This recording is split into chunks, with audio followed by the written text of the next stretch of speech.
Hari Om, good afternoon to everyone present here. I am Prasanna, second year from the Department of Business Administration. It's my privilege and honor to welcome you all to today's program, Rider with a Cause. It is often said that a prayer that comes from the heart can move mountains, bringing us closer to God. Now I kindly request everyone to rise for the prayer song followed by Tamil Thai Valthu. எனக்கு வேண்டும் வரங்களை இசைப்பேன் கேளாய் கணபதி. எனக்கு வேண்டும் வரங்களை இசைப்பேன் கேளாய் கணபதி. மனதில் சலனமில்லாமல் மதியில் இருளே தோன்றாமல், மனதில் சலனமில்லாமல் மதியில் இருளே தோன்றாமல், நினைக்கும் பொழுது நின் மௌன நிலை வந்திட நீ செயல் வேண்டும். கணக்கும் செல்வம் 100 வயது இவையும் தர நீ கடவாயே. எனக்கு வேண்டும் வரங்களை இசைப்பேன் கேளாய் கணபதி. இசைப்பேன் கேளாய் கணபதி.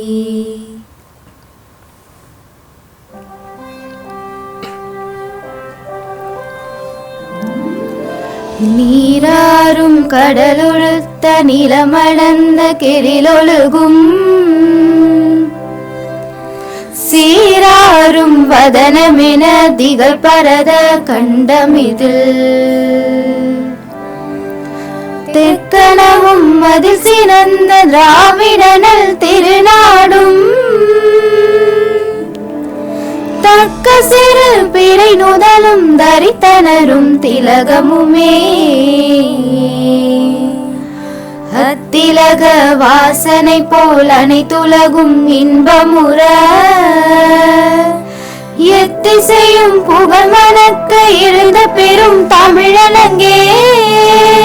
தமிழனங்கே உன் சீரிலமை திறம் வியந்து செயல் மணந்து வாழ்ந்ததுமே, வாழ்ந்ததுமே, வாழ்ந்ததுமே.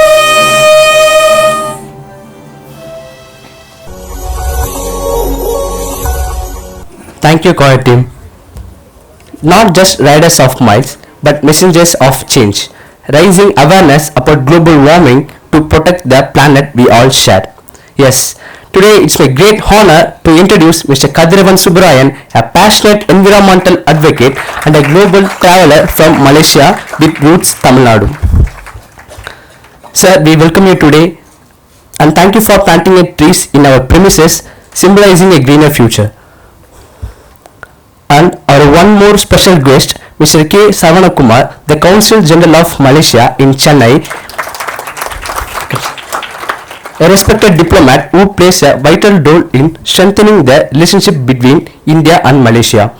Through his service, he has been actively contributing to fostering cultural understanding, international cooperation and goodwill between nations. On behalf of Avicii College of Arts and Science and the Department of Business Administration, I extend a warm and heartfelt welcome to our distinguished guest. I also thank the management for giving this opportunity to Department of Business Administration to host this program. Once again, I welcome Mr. Kadiravan Subbarayan, an environmental advocate, and Mr. Sarvanakumar, Consul General of Malaysia. Also a warm welcome to our respected Secretary, Mr. AVM K. Shanmugam, sir. Sir, thank you, sir, for guiding us and joining this program. I sincerely thank our beloved Principal, Dr. N. Booma ma'am, for her presence in this program. Thank you, ma'am. I also extend my warm welcome to all faculty members and dear students who all are presented here.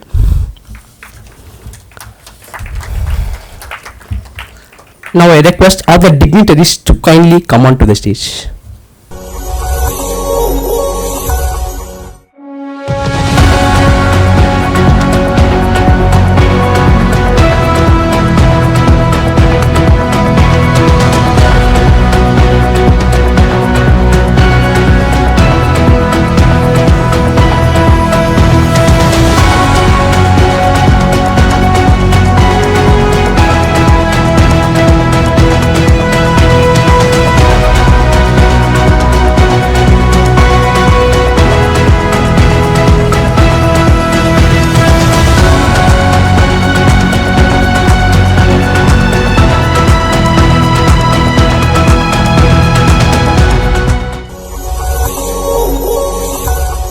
Now let us watch a quick audio visual about our guest Mr. Kadiravan Subbarayan.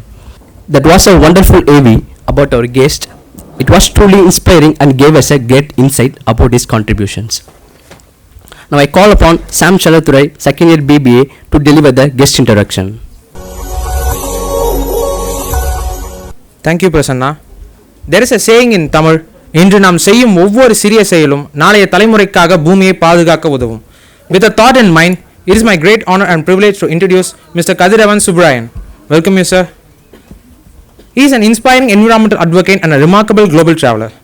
He is a traveler from Malaysia with proud ancestral roots in Vellore, Tamil Nadu. Dedicated his life to a powerful mission, spreading awareness about global warming and encouraging people across the world to protect our planet. What makes his journey truly extraordinary is not just the purpose but the scale and determination behind it.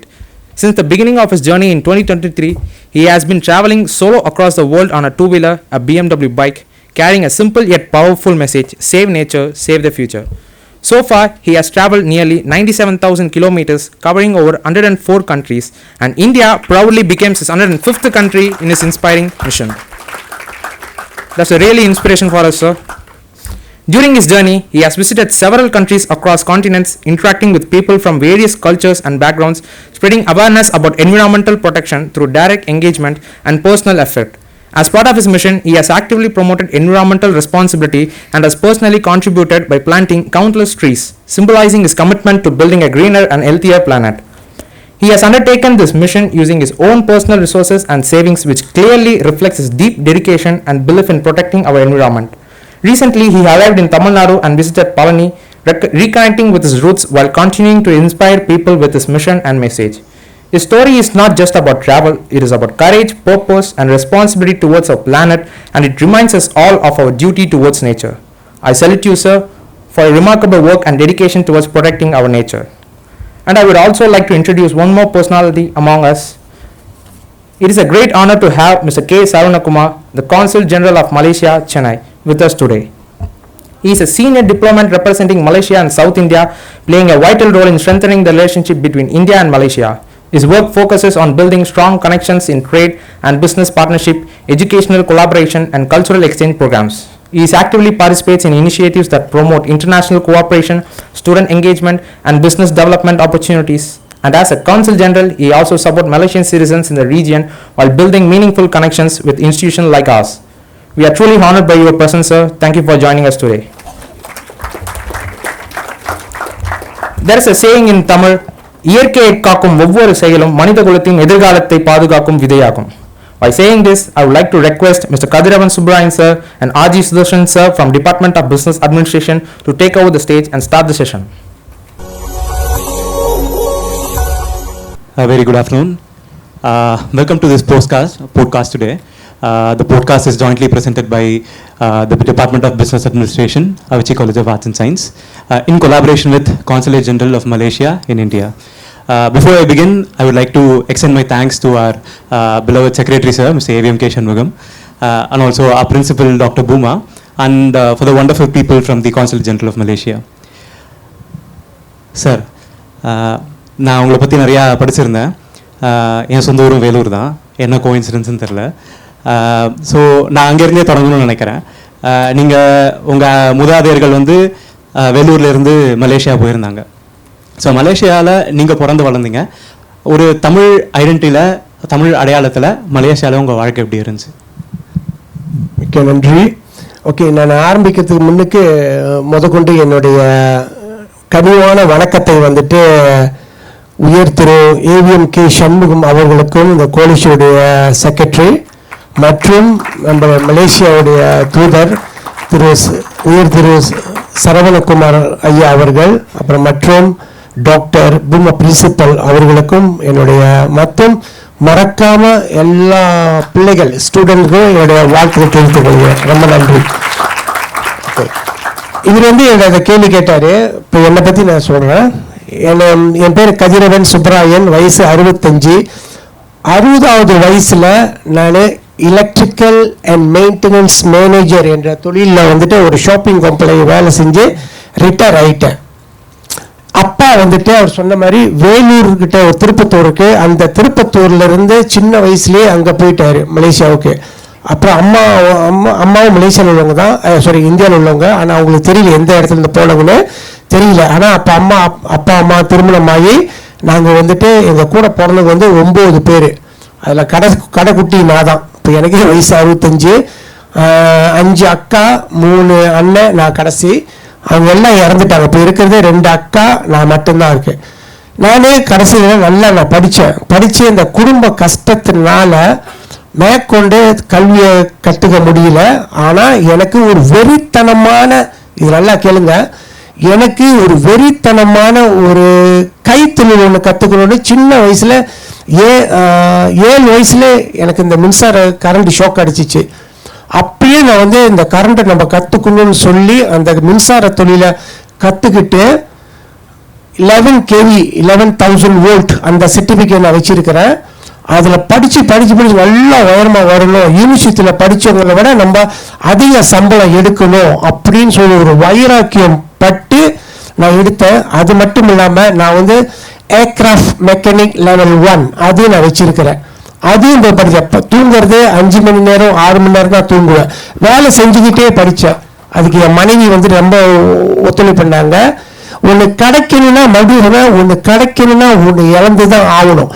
அந்த நான் வந்து இந்த எலக்ட்ரிக்கலில் வந்து ரொம்ப பைத்தியகரமான தனமான ஒரு படித்து நல்ல ஹையஸ்ட் மார்க் எடுத்து நல்ல சம்பளத்தில் இருந்தேன்.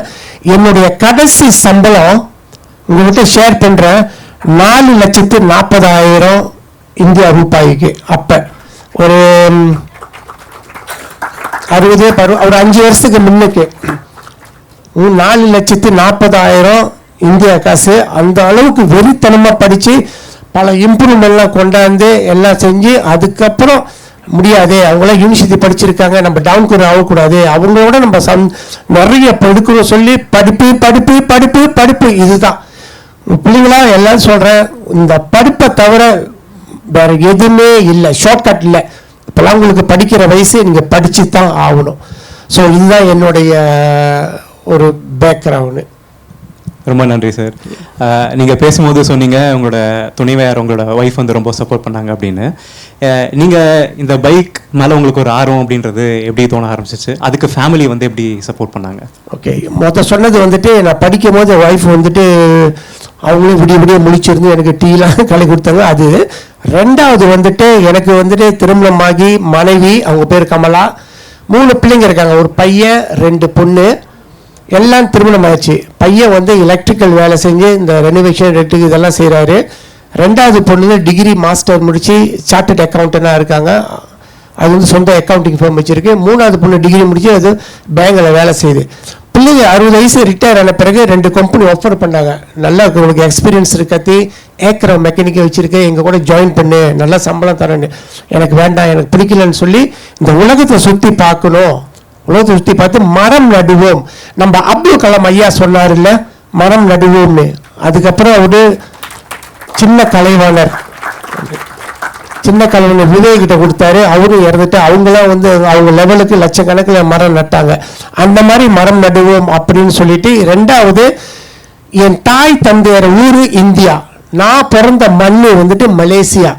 இந்த மலேசியாவை பிரபலப்படுத்தணும் அப்படின்னு அது சொல்லணும் அப்படின்னு சொல்லி தான் 2 காரணத்துக்காக என் பிரயாணத்தை நான் ஆரம்பித்தேன். ஒன்று, உலக வெப்பமயமாகுதலை குறைக்கிறதுக்கு எப்படி அப்படி மரம் நடுவோம் அப்படின்னு. இது வரைக்கும் இன்னைக்கு நட்டுதாட சேர்த்து 187 மரம் நம்ம நட்டுருக்கோம். இன்னைக்கு நம்ம காலேஜில் நட்டுதாட நன்றி 187 மரம். அதே மாதிரி மலேசியாவை வந்து நிறைய பேருக்கு தெரியாது, உங்களுக்கு இப்போதைக்கு தெரிஞ்சிருக்கோம். மலேசியாவில் வந்து முக்கியமாக 3 இனம் வாழ்கிறோம். மலாய்க்காரர்கள், அவங்க இஸ்லாமியர்கள், சைனீஸ் வந்துட்டு புத்தர், அப்புறம் கிறிஸ்தவங்க, நம்ம 3வது இடத்துல இருக்கிற 8 விழுக்காடு இந்தியர்கள். ஸோ ரொம்ப சிறப்பாக நாங்கள் அங்கே வாழ்ந்துக்கிட்டு இருக்கிறோம். ஸோ அதை வந்து பிரபலப்படுத்துறதுக்காக நம்ம வந்தது. ஆரம்பத்தில் பிள்ளைங்கிட்ட சொன்னேன், இந்த மாதிரி நான் வீடு ஓகே, இந்த பிரயாணத்துக்காக நான் வந்து எனக்கு 3 வீடு இருந்துச்சு, ஒரு வீடை நான் விற்றுட்டேன் மலேசியாவில். கடைசி அந்த பணத்தை வச்சு நான் இப்போதைக்கு உலகத்தை நான் சுற்றிக்கிட்டு இருக்கிறேன், சரிங்களா? அப்போ ஆரம்பத்தில் வந்து பிள்ளைங்கிட்ட சொல்லுவேன், இல்லைங்கப்பா எங்களுக்கு படிப்பெல்லாம் கொடுத்துட்டீங்க, எங்களுக்கு திருமணமும் ஆயிடுச்சு, நீங்கள் போயிட்டு வாங்கப்பா அப்படின்னு. அப்போ அவங்க பிள்ளைங்க கேட்டாங்க, அப்பா அம்மாட்ட சொல்லிட்டீங்களான்னு. அதுதான் எனக்கு கை ரொம்ப நடுக்கமாக இருக்குது அப்படின்னு. அவங்கக்கிட்ட போய் சொன்னானே அவங்க என்னை மொசம் பிடிச்சிக்கிட்டாங்க. ஓ எப்படி போக முடியும், என்னை விட்டுட்டு எப்படி போக முடியும் அப்படின்னு சொன்னாங்க. நான் அதே தான் சொன்னேன், ஒன்று கமலா ஒன்று கிடைக்கணும்னா ஒன்று இழந்து தான் ஆகணும். உன் கூடயே இருக்கணும் அப்படின்னா இந்த மரம் நடுறது மலேசியாவை பிரபலப்படுத்துறதுலாம் முடியாமல் போயிடும். நான் நல்லபடியாக வந்து சேர்ந்துருவேன். அது போகணுன்னா உன்னோட பாசம் கொஞ்சம் தள்ளி வைக்கணும் அப்படின்னு அவங்ககிட்ட சொல்லி அவங்கள சமாதானப்படுத்தி அதுக்கப்புறம் தான் இப்போ இந்த இதை நான் ஆரம்பித்து 3 வருஷம் 2 மாதம் முடிஞ்சு இப்போ 3 வருஷம் 3வது மாதம் ஆரம்பிக்க போகுது. இன்னும் நான் வீட்டுக்கு போக கிடையாது. நீங்கள் வந்து உங்களோட பைக்குக்கு வந்து பரமேஸ்வரா அப்படின்ற பேர் வச்சுருக்கீங்க. உங்களோட பேர் வந்து கதிரவன் அப்படின்னு சொல்லும்பொழுது சூரியனை வந்து குறிக்குது. பரமேஸ்வரா அப்படின்னு சொல்லும்பொழுது அது வந்து ஒரு இறைவனை, ஒரு மித்தாலஜிக்கல் ஃபிகரை வந்து குறிக்குது. இது ரெண்டுமே ரொம்ப போயட்டிக்காக ஒரு வரலாறு, அதுக்கு பின்னாடி ஒரு வரலாறு, ஒரு இலக்கியம் அப்படின்றது இருக்குது. ஸோ இந்த பைக்குக்கு பரமேஸ்வரான்ற பேர் வைக்கிறதுக்கான காரணம் என்ன? ரொம்ப நன்றி தம்பி, ரொம்ப அருமையான கேள்வி கேட்டீங்க. ஓகே, நான் இந்த மோட்டர் சைக்கிள் வந்து BMW 1200 cc GSA வந்துட்டு அட்வென்ச்சர். அது ஏன் பரமேஸ்வரன் வச்சேன்னா, நான் மலேசியாவில் பிறந்து வளர்ந்து ஆரம்ப கல்வி தமிழ் பள்ளியில் கற்று இடைநிலை பள்ளி படித்தது எல்லாமே மலாக்கா மாநிலம். மலாக்காவை கண்டுபிடிச்சது ஒரு இந்திய அரசர். அந்த காலத்தில் 1402 1402 வந்துட்டு மலாக்காவை கண்டுபிடிச்சது பரமேஸ்வரா என்ற அரசர். அப்போ அந்த ஒரு மரத்துக்கு கீழே அவர் உட்காந்துக்கிட்டு இருக்கும் போது ஒரு மான் வந்துட்டு ஒரு நாயை எத்தி உடச்சிச்சு. அப்போ அதான் கதை. அதுக்கப்புறம் அது என்ன ரொம்ப சக்தியான இடமா இருக்குது, இது என்ன இடம், இந்த மரத்து பேர் என்னன்னு கேட்கும்போது அப்போ அங்குள்ள சொல்லுங்க மரத்து பேர் மலாக்கான்னு. அப்போ வச்சு பேர் மலாக்கா. அந்த இடத்து பேர் சரித்திரம் வாய்ந்தது. 1511 போர்த்துகீசர்கள் ஆட்சி பண்ணாங்க. 1511. அப்புறம் 1640 வந்து டச்சுக்காரங்க ஆட்சி பண்ணாங்க. மிகவும் புகழ்பெற்ற மலாக்கா வந்துட்டு சரித்திரம் வாய்ந்த இடம். அந்த இடத்துல பிறந்து வளர்ந்து ஆரம்ப கல்வி இடைநிலை கல்வி எல்லாம் படித்தனால அந்த பேர் நம்ம நாட்டு மன்னர் எச்ஆர்ஐ பரமேஸ்வரன் சொல்லி என்னுடைய செல்ல மிஷினுக்கு பரமேஸ்வரன் வச்சிருக்கிறேன். இதுதான். நன்றிங்க ஐயா. நீங்கள் வந்து இப்போ 105 நாடுகளுக்கு போகிறீங்க இந்தியாவோட சேர்த்து. இந்த 105 நாடுகள் பயணிச்சதில் உங்ககிட்ட நிறைய சுவாரஸ்யமான கதைகள் இருக்கும்னு நினைக்கிறேன். அதில் தான் 1-2 பகிர்ந்துக்க முடியுமா? ஓகே, கண்டிப்பாக. இப்போ நான் இந்த என்னோட ட்ரிப்பை பற்றி சொல்ல கொஞ்சம் லேட் ஆகும், பரவாயில்லைங்களா? எப்படின்னா 2ஆம் தேதி ஜனவரி மாதம் 23 வந்து நான் மலேசியாவில் உங்களுக்கு தெரியும் பத்துக்கு பெரிய முருகன் சிலை இருக்குல்ல, அந்த வளாகத்தில் அங்கே அந்த இடத்துல இல்லை, அன்றைக்கி இடம் கிடைக்கல. அந்த வளாகத்தில் அங்கே இருந்தது சிங்கப்பூர் வந்து இந்தோனேசியா வந்து தீமோர் லெஸ்தி, அப்புறம் ஆஸ்திரேலியாவில் இருந்து பரமேஸ்வரரை ஃப்ளைட் மூலமாக ஏற்றி கொண்டு போய் ஜப்பானில் இறக்குனேன். ஜப்பானில் 4 தீவு இருக்குது, ஒக்காய்டோ, ஒன்ஷு, சிக்கோகு, கியூஷு. அதெல்லாம் முடிச்சுட்டு ஃபேரி மூலமாக திரும்பி சவுத் கொரியா, தென் கொரியா வந்து தென் கொரியாவிலேருந்து திரும்பி ஃபேரி மூலமாக ரஷ்யாவுக்கு போய் ரஷ்யாவிலேருந்து மங்கோலியா வந்து மங்கோலியாவிலேருந்து திரும்பி ரஷ்யாவுக்கு வந்து மாஸ்கோ, செயின்ட் பீட்டர்பர்க் எல்லாம் முடிச்சுட்டு பாதி யூரோப் கண்ட்ரி. இப்போ மலேசியா சிட்டிசன் வந்து எங்களுடைய பாஸ்போர்ட் வந்து கிட்ட 3ஆவது இடத்துல இருக்குது. அதனால இந்த சென்ஷன் கண்ட்ரின்னு சொல்கிறேன்ல, அவங்களுக்கு அந்த நாட்டுக்கெல்லாம் வந்து மலேசியா சிட்டிசன் பாஸ்போர்ட் தேவையில்லை. இந்தியாவுக்கு வர்றதுக்கு எனக்கும் பாஸ்போர்ட் தேவை, விசா தேவையில்லை. இப்போ எனக்கு வந்து எங்கள் அப்பா அம்மா இந்தியாவிலேருந்து போகிறதுனால எனக்கு வந்து ஓசியா இருக்குது, ஓசி சிட்டிசன் ஆஃப் இந்தியா. ஸோ எந்த நேரமும் வரலாம் போகலாம், இல்லை எவ்வளோ நாள் வேணால் இருக்கலாம். உதாரணத்துக்கு இங்கேயே திருமணம் பண்ணி வியாபாரம் பண்ணுறது எல்லாம் முடியும். 2 மட்டும் செய்ய முடியாது. 1 ஓட்டுரிமை இல்லை, 2வது விவசாய நிலம் அக்ரிகல்ச்சர் லேண்ட் இருக்குல்ல, அது 2 வாங்க முடியாது. ஓகே, இதெல்லாம் போயிட்டு முடிச்சுட்டு அப்புறம் பாதி யூரோப் கண்ட்ரியை முடிச்சுட்டு அங்கிருந்து லண்டனுக்கு போய் லண்டனில் இருந்து மோட்டர் பைக்கை ஃப்ளைட்டில் ஏற்றி வெங்கூவர் கனடா போனேன். கனடாவில் இருந்து திரும்பி அலாஸ்கா போய் அலாஸ்கா வந்து கனடா வந்து அமெரிக்காவெல்லாம் வளம் வந்துட்டு அப்புறம் மத்திய அமெரிக்கா போனேன். மத்திய அமெரிக்கா வந்துட்டு Mexico, Belize, Guatemala, Honduras, Nicaragua, El Salvador, Costa Rica, Panama. அப்போ மெக்சிகோவில் வந்து மோட்டர் பைக்கை பரமேஸ்வராங்க பார்க் பண்ணிட்டு அங்கேருந்து ஒண்டி ஃப்ளை பண்ணி கியூபாவில் போய் அங்கே 2 மரம் நட்டுட்டு கியூபாவில் வந்து திரும்பி பறந்து போய் ஜமைக்கா அங்கே போய் 3 மரம் நட்டுட்டு திரும்பி வந்து மோட்டர் பைக்கை எடுத்துகிட்டு எல்லாம் இங்கே பனமாவிலேருந்து ஃப்ளைட் மூலமாக கொலம்பியாவுக்கு போனேன். கொலம்பியா வந்து தென் அமெரிக்கா. அது முடிச்சுட்டு வெனசுவேலா வந்தாங்க. நிறைய பேர் எனக்கு சொன்னாங்க, இந்த நாடெல்லாம் ரொம்ப ஆபத்தான நாடு, நீ போவாத, ஆபத்து, உன்னை முடிச்சிருவாங்க, உன்னை கொள்ளடிச்சிருவாங்க, உன்னை சுற்றுவாங்க அப்படின்னு. ஆனால் உங்களுக்கு சொல்கிறேன், ஆணித்தரமா 1000 மடங்கு, ஏன் கோடி தடவை நான் நம்புறது அந்த இறைவனை. நான் போடுறது பிளானு, கூட்டிட்டு போறது அந்த எல்லாம் வல்ல இறைவன். நம்புங்க, இது உண்மை. அவர் கேட்டாரு என்ன ஒரு அதிசயம் நடந்துச்சுன்னு. இந்த நடந்த அதிசயத்தை நான் சொல்றேன். ரஷ்யாவிலிருந்து நான் மங்கோலியாவுக்கு வந்துட்டேன். மங்கோலியா வந்து 5வது நாள் எல்லாமே ஒரே ரோடு தான், ஒரு போகிறது வர்றது எல்லாமே வந்து பாலைவனம் ரோடு, எந்த ஒரு ரோடு இல்லை. அடித்து சொல்கிற ஒரு ரோடு வந்து டைவர்ட் பண்ணி, அதாவது இந்த பகுதியாக போகுது அங்கிட்டு போகுது, அது எதுவுமே இல்லை. நான் மணி வந்துட்டு 2:30, டெம்பரேச்சர் வந்து 38 டிகிரி செல்சியஸ். ஏன்னா பரமேஸ்வரன் அதெல்லாம் பார்க்கலாம். 38 டிகிரி செல்சியஸ் முன்னே பாய்ட்டு திடீர்னு காற்று அடிக்குது.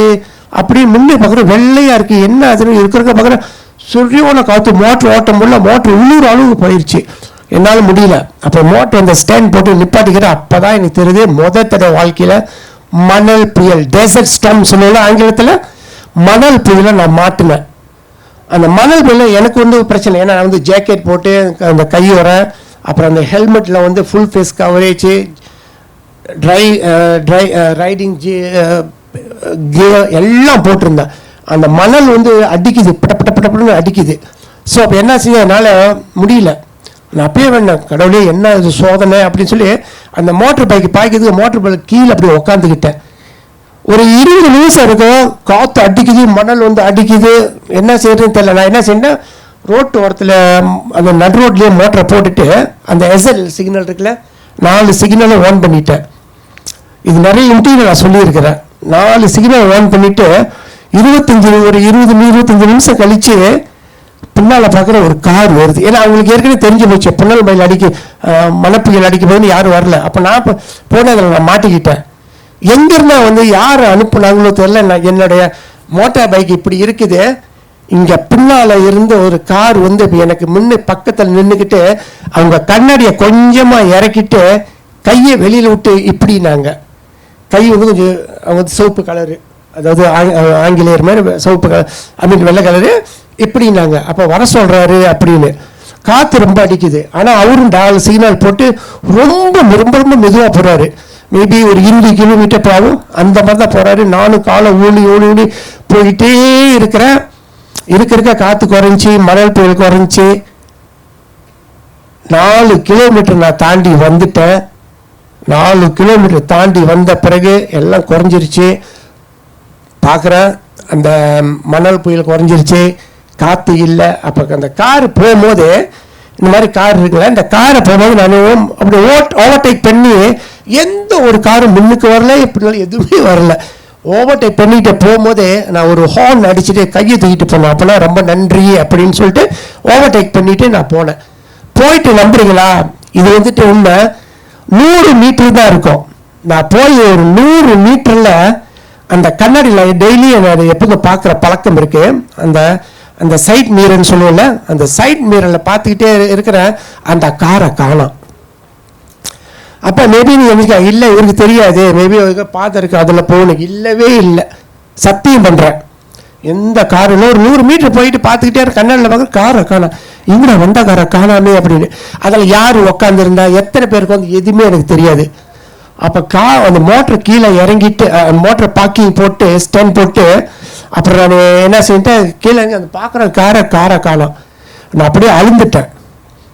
உண்மையில அழுந்துட்டு தெரியுங்களா, நான் முட்டி போட்டு கொஞ்ச நேரம் அந்த விநாயகரை நினைச்சு, இறைவா இது உன்னோட சோதனையா, இது இந்த மாதிரி யாரோ கூட்டிட்டு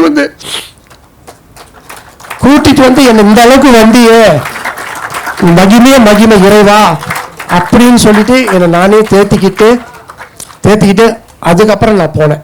இதான் ஒரு பெரிய மறக்க முடியாத என் வாழ்க்கையில் கிடைச்ச ஒரு இது நான் படிச்சது. 2வது வந்துட்டு அர்ஜென்டினாவில் வந்துட்டு பட்டகோனியா ரோட் 3. அது வந்துட்டு எங்கே போகுதுன்னா, உலகத்திலேயே நீங்கள் செக் பண்ணி கூகுளில் உஸ்வாயா, USHUIA, உஸ்வாயா அப்படின்னு உலகத்திலேயே, அதான் தென் துருவம், அதுக்கப்புறம் அண்டார்டிகா. அந்த தென் துருவத்தில் மோட்ரு போகும்போது காற்று அடிச்சு தேங்க்யூ அந்த காற்று அடிச்சு எத்தனையோ மோட்டர் பைக்கு உளுந்து ஆள் இறந்துருக்குறாங்க. நான் போகிற நேரம் வந்துட்டு அதே எல்லாம் டெசர்ட் தான், பாலைவனம். அந்த ஒண்டி ரோட்டில் போகிறேன், அங்கெல்லாம் ஓட்டுறது வந்து வலது பக்கம் ஓட்டிக்கிட்டு போகிறேன். காற்று அடிக்குது 5 தடவை அந்த ரோட்டில் வலது பக்கம் வந்து இடது பக்கம் போகுது. நல்ல வேளை காரு லோரி எதுவும் அங்கெல்லாம் வந்துட்டு எங்கேயோ தர லோரி தான் வரும். அந்த மாதிரி கஷ்டப்பட்டு போய் என்னால் முடியல, ஓட்ட முடியலையே அப்படின்னு சொல்லி முன்னுக்கு ஒரு பெட்ரோல் ஸ்டேஷன் இருந்துச்சு, வீடு கீடு எதுவுமே இல்லை. அப்போ நான் போய் மனசு சரியில்லை. அப்போ நான் போய் என்ன செஞ்சேன், அந்த பெட்ரோல் ஸ்டேஷனில் ஒரு டீ குடிக்கலாம் அப்படின்னு சொல்லி உட்காந்துக்கிட்டே அந்த வைஃபை இருந்துச்சு, எடுத்துக்கிட்டே இருந்தேன். அப்புறம் எனக்கு டீ கொடுக்க மனசு இல்லை, இன்னும் 123 கிலோமீட்டர் போகணும் அப்படின்னு சொல்லி திரும்பி மோட்டர் பைக்கை எடுத்துகிட்டு மோட்டர் பைக் எடுக்காம அந்த பெட்ரோல் ஸ்டேஷனை விட்டு வெளியில் வர ஒரு ஐலாக்ஸ் இருக்குல்ல, அந்த ஐலாக்ஸில் போலீஸ்காரங்க 2 பேர் வராங்க. அவங்களுக்கு மொழி பிரச்சனை. நல்ல வேலை உங்கள் மண்ணில் பிறந்த சுந்தர் பிச்சை கண்டுபிடிச்ச கூகுள் டிரான்ஸ்லேட்டே இருந்துச்சு. அவருக்காக ஒரு கைத்தட்டு கொடுங்க. அந்த பெரிய மனிதர் கண்டுபிடிச்ச கூகுள் டிரான்ஸ்லேட்டர், அதை வச்சு வாத்து கோழி எப்படி பேசணும் அந்த மாதிரி நான் ஆங்கிலத்தில் பேசுறது சொல்லி அவர்கிட்ட காட்டுறது, அவர் படிச்சுட்டு பார்த்து அவர் பேசுவார். இந்த மாதிரி இப்படியே தான் பேசி அவர் சொன்னார், இன்னைக்கு இந்த மோட்டர் எடுத்துகிட்டு போவாத, அந்த காற்று வந்துட்டு 60 கிலோமீட்டர்லேருந்து 110 கிலோமீட்டருக்கு மாறிடுச்சு. சின்ன கார்களுக்கு சரி, மோட்டர் பைக்கில் ரொம்ப ஆபத்து, நீ ஓடக்கூடாதுன்னு. ஆமாம், நான் வரும்போது ரொம்ப கஷ்டப்பட்டேன், எங்கே படுக்கிறதுன்னு கேட்டேன். சொன்னது இந்த பெட்ரோல் ஸ்டேஷன்லேயே வந்து பெட்டெல்லாம் இருக்குது, இங்கே தங்கலாம், எல்லா காரையும் நாங்கள் அதான் ஸ்டாப் பண்ணுறோம் அப்படின்னு. அப்புறம் பார்த்தா அன்றைக்கி நான் தங்கிட்டேன். அன்றைக்கி ராத்திரி பார்க்குறேன், ஃபுல்லாக காடு எல்லாம் சின்ன சின்ன காருங்களாக இருக்குல்ல, காருங்கள்லாம் பார்க் பண்ணி அந்த ஹோட்டலில் இடம் இல்லாமல் கீழே படுத்து சோஃபா செட்லாம் படுத்துருக்காங்க. நான் வெள்ளனே போனாலே எனக்கு ஹோட்டல் ரூம் கிடச்சிருச்சு. ராத்திரி பார்க்குறேன், அந்த மோட்டரோட வெயிட்டு 370 கிலோ, ஜாமானோட 370 கிலோ. அந்த மோட்ரு ஆடுது, அப்படிப்பட்ட காற்று அடிச்சிச்சு. அதுலேயும் இறைவன் வந்து என்னை காப்பாற்றினார். இது 2வது. 3வது வந்துட்டு அந்த படம் இருக்கு, பிரேசிலில் இருந்து குயானா வந்துட்டு தென் அமெரிக்காவில் இருக்கு, ஆனால் வடக்கில் இருக்குது. அதாவது வெனசுவேலா பக்கத்தில் குயானா. பிரேசிலில் வந்துட்டு அந்த பிரேசிலில் இருந்து குயானா 460 கிலோமீட்டர் எனக்கு 4 நாள் எடுத்துச்சு. எல்லாம் ஆஃப் ரோடு, எல்லாம் செம்மண் ரோடு, மழை பெஞ்சு 2 தடவை நான் மோட்டரில் விழுந்துட்டேன். 3வது தடவை விழுந்து எல்லாம் எந்திரிச்சு நான் ஒண்டி தூக்க முடியாது, ஒரு மோட்டர் பார்க்க முடியாது, சின்ன சின்ன காருங்களை பார்க்க முடியாது, பெரிய பெரிய ட்ராக்கு இப்படி தான் வரும், எங்கேயோ ஒன்று. அப்போ நான் போயிட்டே இருக்கும்போது மோட்ரு வந்து என்ன செய்யுது, அந்த சேத்துல மாட்டிக்கிச்சு. அப்போ நான் 1வது கியர் போட்டு ஸ்டார்ட் பண்ணுறேன். அது வந்து 1600 சிசியில் 1வது கியர் போடுறேன், டயர் தான் சுற்றுது, போக மாட்டுது, காரு ஒன்றுமே வரல. அப்போ என்ன ஆச்சுது, அதில் கூட கொஞ்ச நேரத்தில் பார்க்குறேன் அந்த கார் வந்து என்னோட பரமேஸ்வரை அப்படி தள்ளி விட்டுற ஃபீலிங் எனக்கு பட்டுச்சு.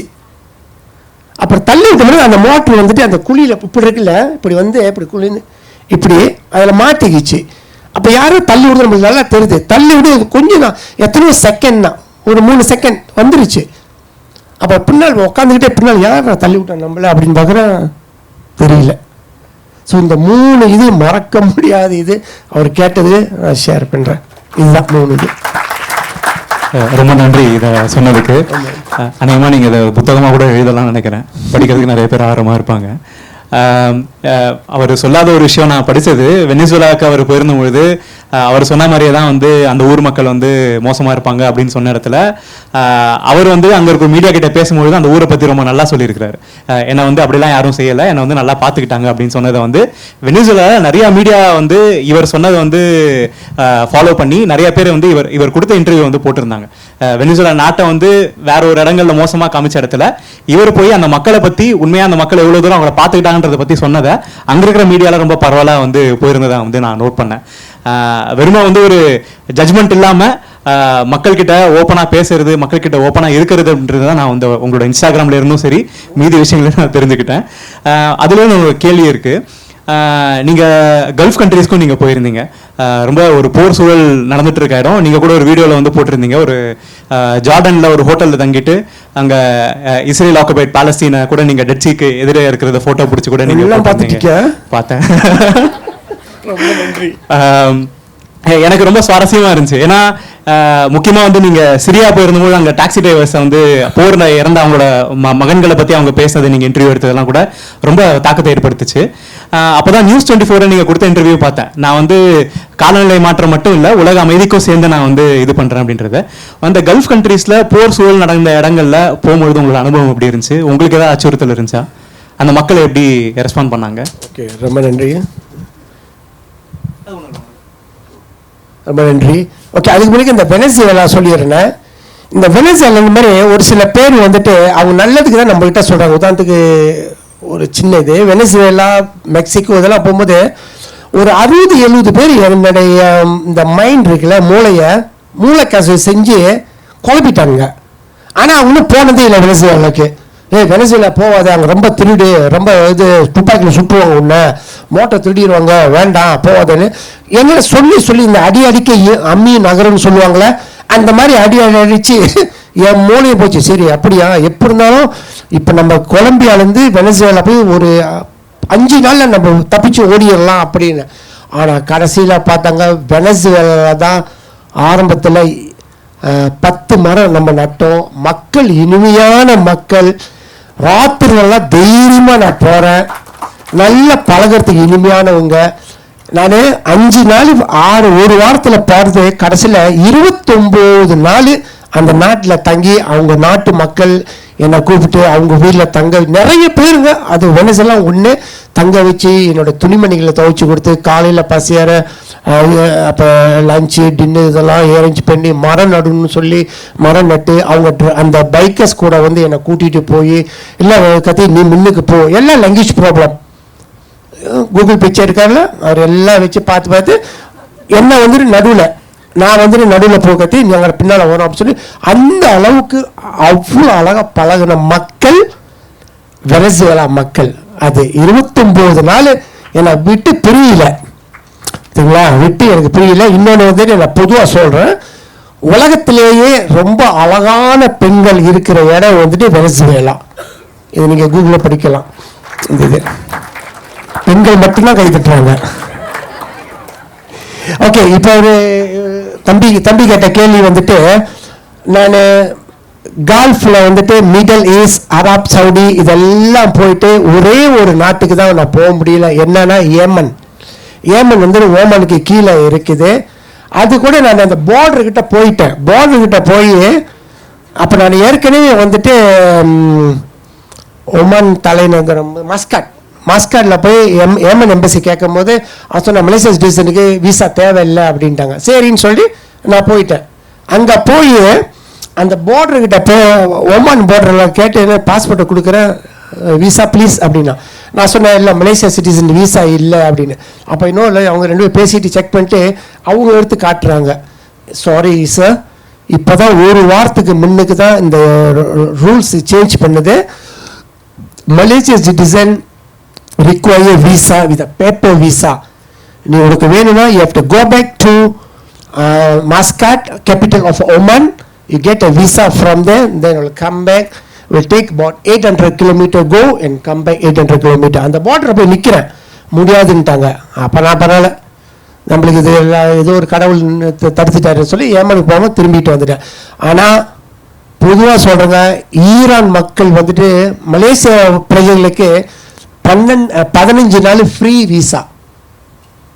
மனசு தொட்டு சொல்கிறேங்க, எனக்கு ரொம்ப பிடிச்ச ஒரு மக்களோட இது. இன்னொன்று, ஈரான் மக்கள் ரொம்ப அமைதியானவங்க, ரொம்ப மரியாதையானவங்க, ரொம்ப பாசமானவங்க, அவ்வளோ உதவி செய்கிறவங்க.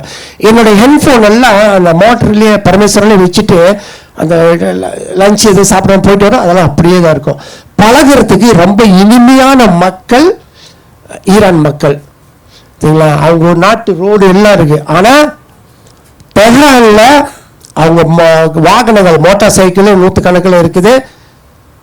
வாகனங்கள் ஓட்டுறது இந்தியா ஸ்டைலில் ஓட்டுறாங்க, ரொம்ப ஆபத்தான முறையில் ஓட்டுறாங்க. அது மட்டும்தான் ஒரு குறை, மற்றது எல்லாம் மக்கள் பழகிறதுக்கு மிகவும் இனிமையானவங்க.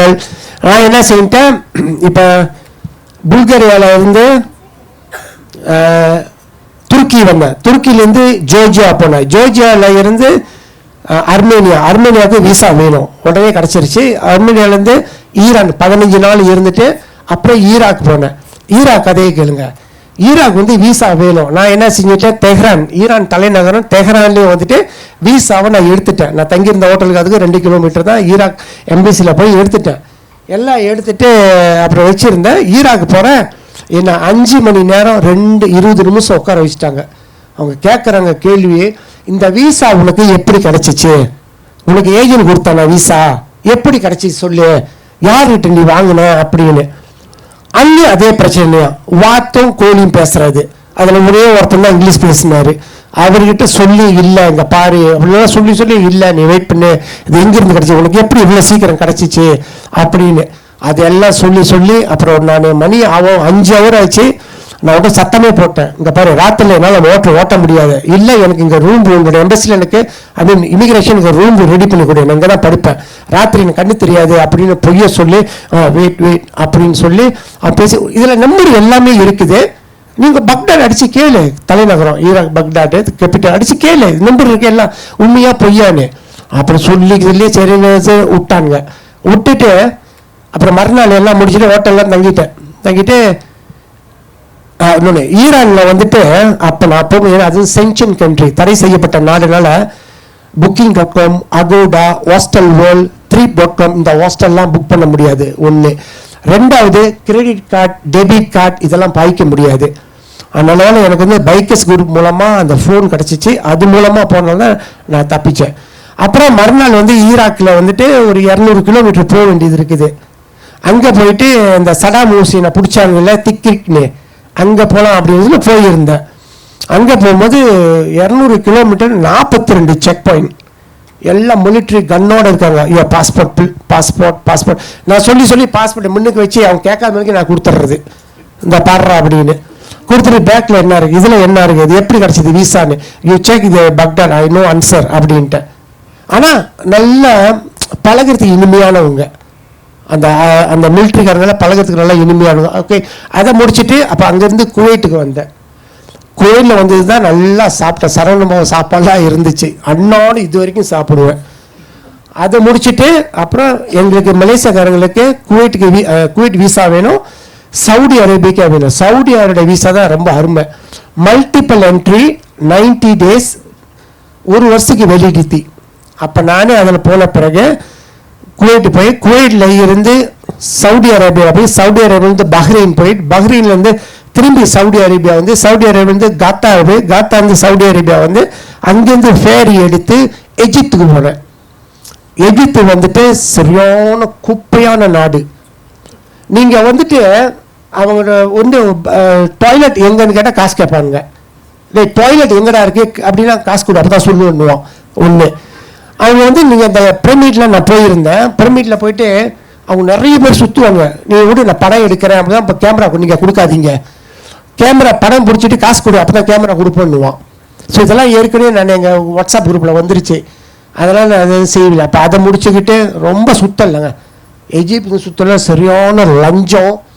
அதை முடிச்சுக்கிட்டு திரும்பி சவுதி அரேபியா வந்து சவுதி அரேபியாவில் இருந்து ஜோர்டான் போனேன். ஜோர்டான் வந்து விசா ஃப்ரீ. அப்போ நான் படிச்சுட்டேன், அது என்னன்னா டெட் சி, செத்து போன கடல் அப்படின்னு தமிழில் மொழிபெயர்த்தா செத்து போன கடல். அந்த இதில் வந்துட்டு ஒரு ஹோட்டலில் வந்து ஆளுங்க ரொம்ப குறைவு, அதில் அந்த டெட் சியில் குளிச்சே ஆகணும் அப்படின்னு சொல்லி நல்ல ஹோட்டலு, ஆளுங்க இல்லை. மலேசியா காசு 400 வெள்ளி அப்படின்னா கிட்ட 55,000 ரூபா என்னமோ. அதில் தங்கி அந்த டேட் சீயில் குளித்தேன். பார்க்க போனால் இங்கிருந்து பார்த்தோமா இஸ்ரேல் தெரியும், அது 10 கிலோமீட்டரு. இந்த மாதிரி நடுவில் பாதி வந்து இஸ்ரேலுக்கு சொந்தம், பாதி வந்து ஜோர்டானுக்கு சொந்தம். அந்த கடலுடைய தண்ணி, அந்த உப்பு கடலை விட 8-9 மடங்கு அதிகமான உப்பு எங்கே, அந்த டெட் சீயில். ஆனால் நம்ம வந்து இப்படி இப்போ கடலில் நீங்கள் இப்போ தலை கீழே இப்படி மிதக்கணும்னா நம்ம கீழே போயிடுவோம் தானே. இந்த கடலில் நானே செஞ்சு பார்த்தேன், மிதக்க அப்படியே நம்ம மிதப்போம்.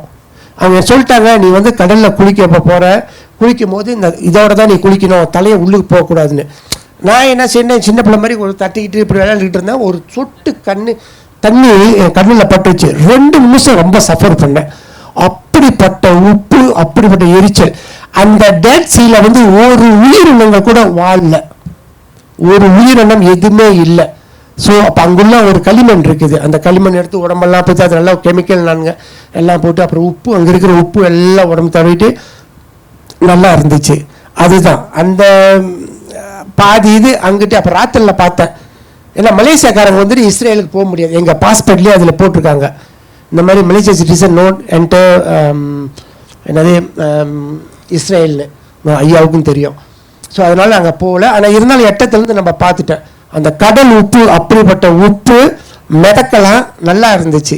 அதை முடிச்சுக்கிட்டு தான் பக்கத்து நாடு சிரியா. சிரியாவுக்கு விசா இல்லை. சிரியாவில் போனேன்னா நான் உண்மையிலே கண்ணீர் விட்டுட்டேன். ஏன் தெரியும், ஆரம்பத்தில் இந்த பாஷியார் இருந்தது. எத்தனோ வந்து ஒரு கிட்ட ஒரு 22,000 பேர் பூம் போட்டு அந்த வீடெல்லாம் ரொம்ப கஷ்டமாக போச்சுங்க, ரொம்ப கஷ்டமாக போச்சு. அதில் வந்துட்டு என்னை கூட்டிகிட்டு போனவர் வந்துட்டு அவரோட 4 பிள்ளைங்க இறந்துட்டாங்க. சொன்னதானே 4 பிள்ளைங்க இறந்துட்டாங்க. அப்புறம் அங்கிட்டு இன்னொரு டாக்ஸிக்காரர், அவருக்கு கால் இல்லை, அவங்க 3 பிள்ளைங்க இறந்துட்டாங்க. ஸோ அதெல்லாம் முடிச்சுட்டு அங்கே வந்துட்டு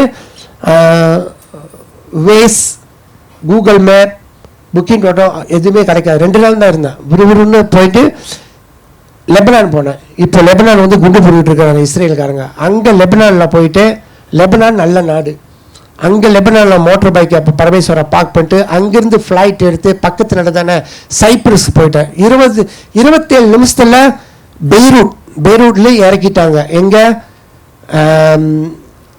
சைப்ரஸில் 4 நாள் இருந்துட்டு திரும்பி பரமேஸ்வரை எடுத்துக்கிட்டு பெய்ரூட் வந்து, அப்புறம் சிரியா வந்து, ஜோர்டான், அரப் சவுடி, நேராக எங்கே வந்துட்டேன்? துபாய் குறுக்கு சந்து, UAE, United Emirate of Arab. அங்கே வந்து அதில் வந்துட்டு அபுதாபியில் 2 நாள் தங்கினேன். அபுதாபியில் தங்கிட்டு அங்கேருந்து திரும்பி ஃப்ளைட்டு பரமேஸ்வரா ஓட்டிக்கிட்டு ஓமானுக்கு போனேன். ஓமான் வந்துட்டு அருமையான நாடுங்க, சுத்தமான நாடு, டிராஃபிக் ஜாம் இல்லை, விலை கம்மி, உலகத்திலேயே ரொம்ப கரன்சி அதிகமான நாடு தெரியுங்களா? 1வது குவைத், 2வது காத்தார், 3வது ஒமான். நம்ம சாப்பிட்டு நான் தங்கியிருந்த மாஸ்காட்லேயே வந்துட்டு ஆப்பக்கடைன்னு இருந்துச்சு, தேங்காய் பழப்பெல்லாம் ஊற்றாங்க. எல்லாம் சாப்பிட்டு எவ்வளோன்னு கேட்டால் 1.5 யுவான் அப்படின்வாங்க. அப்போ நம்ம காசுக்கு பார்த்து போனால் சரியாக விலை கூட தான், பட் நல்லா இருக்குது. அந்த மாதிரி எங்கள் ஒமானில் முடிச்சுட்டு ஒமானில் இருந்து திரும்பி துபாய்க்கு வந்தேன். துபாய்க்கு வந்து அப்போ துபாயில் வந்து ஒரு 10 நாள் தான் என் மோட்டர் பைக்கெலாம் பரமேஸ்வரம் சர்வீஸ் பண்ணிட்டு ஒரு புது டயரும் போட்டு அங்கிருந்து ஃப்ளைட் எடுத்து மும்பாய்க்கு வந்தேன். என் தாய் தந்தையர் பிறந்த ஊர் இந்தியாவுக்கு வந்தேன், மும்பை. அப்புறம் வந்தானே, அப்போ மும்பையில் வந்துட்டு அதை மின்னுக்குள்ளே எப்ஸப்போ கொஞ்சம் எண்ணெய் ஒழுவிட்டு இருந்துச்சு. அப்புறம் மோட்ரு வந்து ஒரு தெரிஞ்ச ஒர்க் ஷாப் இருந்துச்சு, அவரோட ரொம்ப நாளாக தெரியும். அங்கே மோட்ரு பார்க் பண்ணிட்டு அங்கேருந்து நான் பஸ்ஸு எடுத்து சிறுடி பாபா போயிட்டு பூனே வந்து, அப்புறம் பைக்கை எடுத்துக்கிட்டு அப்புறம் நேராக கோவா, மங்களூர், அப்புறம் அங்கேருந்து இன்னும் தாண்டி வந்து தென் தமிழ்நாட்டுக்கு என்னது பேர் கோயம்புத்தூரில் 6 கல்லூரியில் கூப்பிட்டுருந்தாங்க. எல்லாம் பேசி வந்துட்டு அப்புறம் ஒரு மகளிர் கல்லூரிலையும் கூப்பிட்டுருந்தாங்க. எல்லாம் போட்டு அவங்ககிட்டே நம்ம மலேசியா பற்றி நிறைய சொன்னேன். அவங்கெல்லாம் கேட்குறாங்க. அமெரிக்காவில் வந்து கேட்டாங்க, இது கொஞ்சம் இதுங்க, அமெரிக்காவில் கேட்டாங்க, எப்படி நீ வந்து 3 இனம் வேறு இனமாக இருக்குது, எப்படி உங்களுக்குள்ள சண்டை வராதான்னு கேட்டாங்க. நான் சொன்னேன், இல்லை, எங்களுடைய இது அழகே அதான். மலேசியாவில் மலாய்க்காரர்கள் இஸ்லாம், சீனர்கள் வந்து புத்திஸ்காரங்க, நாங்கள் இந்தியர்கள், வேறு ஜாதி வேறு இனம். ஆனால் எங்கள் 3 இனத்துக்கும் கண்டிப்பாக பிடிக்கதோ இல்லையா ஒரே மொழி படித்தாகணும். பாஷா மலேசியா ஆங்கிலத்தை கொண்டு போகணுமா, மலாய் லாங்குவேஜ் கண்டிப்பாக படித்தாகணும். எங்கள் அப்பாலாம் வந்து வந்தவர் அந்த மொழியை கற்றுக்கிட்டாரு, சிம்பிளாக கற்றுக்குவார். ஸோ அதுதான் எங்களுடைய இது. விதவிதமான சாப்பாடு இருக்குது, மலாய்க்காரங்க சாப்பாடு, சீன சாப்பாடு, தமிழ் சாப்பாடு, அப்புறம் ஐரோப்பிய சாப்பாடு, இது எல்லாமே இருக்குது, வாங்கன்னு சொல்லி எல்லாம் ப்ரொமோட் பண்ணி இப்படி வந்துக்கிட்டு இருக்கிறேன். அது ஒரு கேட்ட கேள்வி, ஒரே ஒரு நாடு பார்க்கல, என்னென்னா ஏமான் மட்டும்தான் பார்க்கல. ஏன்னா அந்த நாட்டில் அப்போ சண்டை நடந்துக்கிட்டு இருக்கு. நீ வேணும்னா திரும்பி போய் 800 கிலோமீட்டர் ஒரு புது வீசா வாங்கிட்டு வா அப்படின்னு. அப்புறம் எனக்கு பிடிக்கல, போகல. அதோட நிறையா சொன்னீங்க, மண்டையில் ஏற்றி அதை யோசிக்கிறதுக்கே ரொம்ப நேரமாகும் போல, அவ்வளோ தகவல் கொடுத்துட்டீங்க ரொம்ப ஷார்ட் டைமில். மலேசியா பற்றி ஒரு ரொம்ப சுவாரஸ்யமான விஷயம் வந்து அவர் சொன்னது வந்து இஸ்ரேலில் வந்து பாஸ்போர்ட் அலோவ் பண்ணுறது காரணம் வந்துட்டு மலேசியா உலகத்தில் சில நாடுகள் தான் இந்த பாலஸ்தீன் இஸ்ரேல் விவகாரம் பற்றி எல்லாருக்குமே தெரியும்னு நினைக்கிறேன். ஸோ மலேசியா வந்து பாலஸ்தீனுக்கு ஆதரவாக இருக்கிறதுனால இஸ்ரேல் அலோவ் பண்ண மாட்டேன் அப்படின்னு சொன்னது தான். முக்கியமாக வந்து அங்கே பாதிக்கப்படுற மக்களுக்கு துணை நிற்கணும் அப்படின்றதான் மலேசியா வந்து சொன்னது. ஸோ ஒரு பாடமாக கூட நம்ம எடுத்துக்கலாம்னு நினைக்கிறேன். கடைசியாக வந்து நீங்கள் இந்தியா வந்தீங்க, இப்போ இந்தியாவில் இருக்கீங்க. இந்தியாவில் வந்துட்டு நான் பார்த்தேன் நீங்கள் நிறையா அந்த ஆறுபடை வீடு கோயில் இந்த மாதிரிலாம் நீங்கள் போயிருந்தீங்க அப்படின்னு. அதை தவிர நிறையா சர்ச் இந்த மாதிரி விஷயங்கள்லாம் கூட நீங்கள் போயிருந்தீங்க. உங்களுக்கு இந்தியாவில் வந்து பிடிச்சது ரொம்ப என்ன? ஏன்னா நீங்கள் ரொம்ப டைம் ஸ்பெண்ட் பண்ணியிருக்க மாட்டீங்கன்னு நினைக்கிறேன் நீங்கள் மலேசியாலே வந்ததுனால. இந்தியாவில் உங்களுக்கு ரொம்ப பிடிச்சதுன்னு வேலூர் போகிற ஐடியா இருக்கா? வேலூரா? ஏன் எதுவுமே மறைக்க முடியல, எல்லாம் சொல்கிறாரு, எல்லாம் கோ ட்ரூ பண்ணிட்டாரு. நீங்கள் வெளிப்படையாக இருக்கீங்க. ரொம்ப நன்றி தம்பி, ரொம்ப நன்றி. ஓகே, நான் இன்னும் சொல்கிறேங்க. நான் இப்போ நான் இந்தியாவுக்கு வந்தது இது எத்தனாவது எடுத்தீங்கன்னா 49வது தடவை வந்துட்டேன். 1988 மீனாம்பாக்கம் ஏர்போர்ட்டில் அப்போ தான் நானும் அப்பாவும் வந்தோம். அப்போ வந்து இறங்கும் போது இப்போ ஏர்போர்ட்டில் இருக்கிறதுலாம் வந்துட்டு அந்த லிங்க் இருக்குல்ல, ஃப்ளைட்டில் இறங்கி அப்படியே நடந்து போகலாம். அப்போலாம் அது அப்படி இல்லை, ஃப்ளைட்டு நிற்கும், நம்ம கீழே இறங்கி வந்து இறங்கினாலேயே 1988 விடியெல்லாம் தூக்கல, ஐயோ இந்தியாவுக்கு போகிறோம் அந்த சந்தோஷம். இந்தியாவை பெரிய படம் பார்த்து தான், எம்ஜிஆர் படம், சிவாஜி படம் இதெல்லாம் பார்த்து தான் இந்தியா இப்படி தான் இருக்குமா, ஆட்டோ இப்படி இருக்குமா, இப்படி இருக்குமா, அப்படி அந்த ஆர்வத்தில் வந்து இறங்கினான கால் வச்சான்னு அந்த மண்ணை தொட்டு கும்பிட்டேன். சரிங்களா? அந்த மண்ணை தொட்டு நான் தொட்டு கும்பிட்ட பிறகு அது என்னமோ தெரியல, இறைவனோட ஆசீர்வாதம். இது வரைக்கும் 49 தடவை வந்துட்டேன். என் மனைவி 5 தடவை வந்துட்டாங்க, என் குடும்பம் 3 தடவை வந்துட்டு போயிட்டாங்க. அப்புறம் நண்பர்கள், அப்புறம் நிறைய உண்டி, அப்புறம் பரபரப்பு நண்பர்கள் எல்லாம் கூட்டிகிட்டு வந்து 49 தடவை வந்துட்டேன். இது கூட நான் சத்தியம் பண்ணி சொல்கிறேன், எத்தனை நாட்டுக்கு சுற்றினாலும் இந்த தமிழ்நாட்டில் வந்து இந்தியா முக்கியமாக தமிழ்நாட்டில் வர்ற சுகம் எங்கேயுமே இல்லை. உங்களை இப்போ நீங்களாம் கை தட்டணும், நீங்களாம் திருப்திப்படுத்தணும். ஐயா இருக்காங்க, 2 பேரும் அம்மா இருக்காங்க, அவங்களுக்கெல்லாம் நான் திருப்திப்படுத்தணும்னு சொல்கிறதுக்காக சொல்ல கிடையாது. எனக்கு பிடிக்காமையா 49 தடவை வந்தேன். ஒவ்வொரு தடவை வரும்போது நான் அப்படி சாப்பிடுவேன். கார் வந்து ஐயர் பண்ணிடுவோம். இதே பரமேஸ்வரரை 2 தடவை வந்துட்டேன். 2017 வாங்கினேன். இதோட மோட்டரோட பரமேஸ்வரோட விலை 27 லட்சம் அப்போ. ஓகே, 2017 2018 மலேசியாவிலேருந்து Thailand, Myanmar, India, Bhutan, Nepal, Pakistan. India வந்து வடக்கு, தெற்கு, கிழக்கு, மேற்கு, திரும்பி மியான்மர், தாய்லாந்து போயிட்டேன். 52 நாள் 22,000 கிலோமீட்டர் எல்லாம் சுற்றிட்டு 20 ஆசிரியர்களால் போயிட்டு வந்துட்டேன். ஒவ்வொருத்தரையும் வரும்போது அது என்னன்னே தெரிலங்க. நான் அதை தொட்ட கும்பிட்டா இல்லை எங்கள் அம்மா அப்பா செஞ்ச தர்மமா இல்லை நம்ம செஞ்ச தர்மமா தெரியாது, இல்லை நல்ல நல்ல மனிதர்களுடைய ஆசீர்வாதமானு எனக்கு தெரியாது. அது தமிழ்நாடுக்கு வர சுகம் இன்னும் இல்லை தெரியுங்களா? ஏன் ஒன்று நம்ம தாய் உறவுகள், நம்ம தமிழ் மக்கள் உறவுகள். 2வது அந்த சிங்கிள் டீ, அது 3வது அந்த இலை சாப்பாடு. எங்கே போனால் இலை சாப்பாடு கேட்பேன். சாப்பிட்டாலே எனக்கு அந்த சாம்பார், ரசம், ஊறுகாய், அப்பளப்பூ இதுதான் தேடுவேன். ஸோ இந்த மாதிரி சாப்பாடு தென் அமெரிக்காலையும் தென் அமெரிக்கா, மத்திய அமெரிக்கா, அப்புறம் இன்னொரு இடம் என்னது ஆப்பிரிக்காலாம் வந்துட்டு நான் இப்போ சாப்பாடுக்கு எவ்வளோ கஷ்டப்பட்டு வந்திருக்கேன். இங்கெல்லாம் கொடுத்தனா இந்த தண்ணி தான் நான் கொஞ்சம் குடிப்பேன். அது அந்த நாட்டிலலாம் பண்ணால் கொக்கோ கோலா இல்லை ஃபண்டா உறிஞ்சி குடித்து பீஸா, ஹாட்டாக், அப்புறம் பர்கர் இதே தான் போட்டு உயிர் எடுப்பானுங்க. அது கொஞ்சோண்டு குடிச்சிட்டு அந்த கொக்கோ கோலா கொஞ்சம் குடிச்சிட்டு விறுவிறுன்னு சாப்பிடும். ஏன் சாப்பிட்றேன்னா எனக்கு பலம் வேணும். அந்த பெரிய மிஷின் 370 கிலோமீட்டர் மிஷினை ஓட்டுறதுக்கு எனக்கு தெம்பு வேணும். நம்ம தெம்பு கிடைக்கிற காரணமே என்னது? அந்த சாப்பாடு தான். சாப்பிட்டு தான் வேணும். சரி சிக்கன் கொடுறான்னு கேட்டால் பாதி சிக்கனை கொடுத்து அந்த பொட்டேட்டோ சிப்ஸ் இருக்க அதை வச்சு சாப்பிடணும். எப்படி தான் சாப்பிட்றது? அந்த ட்ராம் ஸ்டேக்னு சொல்லுவோம்ல, அதுவும் அந்த விங்ஸ் மட்டும் கொஞ்சம் சாப்பிட்டு மற்றெல்லாம் அப்படியே வச்சுருவேன். அதுக்கு ஏதாச்சும் ஒரு வாழைப்பழம், இந்த ஏப்பிள் இந்த மாதிரி வலுக்கட்டாமல் சாப்பிடுவேன். இந்தியாவில் வந்த பிறகு தான் ஆரம்பத்தில் 7 கிலோ இறங்கிட்டேன். ஒரு 4 நாளைக்கு முன்னாடி செக் பண்ண அந்த 7 கிலோ ஏறிட்டேன். உண்மை தெரியுங்களா? அப்போ எந்த அளவுக்கு நாங்கள் சாப்பிட்ருப்பேன். ஏன்னா அந்த தமிழுடைய உறவுகள், என் தாய் தந்தையர் நாடு எனக்கு அப்படி பிடிக்கும். மலேசியாவில் கூட யாராச்சும் ஏதாச்சும் ஒரு கொஞ்சம் தவறாக பேசினா இந்தியாவை நான் ஏசிடுவேன். நான் சொன்னேன், நீங்கள் இருக்கிறனால இப்படி பேசுகிற, நீ அங்கேயும் நீ எப்படி தான் இருப்ப. அது இன்னொன்று சொல்கிறேன் சார், கொஞ்சம் டைம் எடுத்துக்கலாமா? ஓகே, இன்னொன்று சொல்கிறேன் சார். நான் 2016 F800 GS BMW கோலாலம்பூர் ஏர்போர்ட்லேருந்து சென்னை ஏர்போர்ட்டுக்கு இறக்கி கொண்டாந்து கோவா வரைக்கும் போயிட்டு திருவனந்தபுரம் போயிட்டு அது 5000 கிலோமீட்டர் சுற்றிட்டு திரும்பி தண்ணி கப்பலில் அனுப்பிட்டேன். ஒன்று அப்போல்லாம் ஒன்று அந்த மோட்ரு வைக்கும் போதும் 2018 இதே BMW நான் இறக்கும் போதும் நம்ம இப்போ கிருஷ்ணகிரி கிட்ட ஒரு இடம் இருக்குது, அங்கே போய் நிப்பாட்டி ஒரு டீ குடிக்கலாம் அப்படின்னு பண்ண அந்த இடமே அப்படியே ஜேம் ஆயிடுச்சு.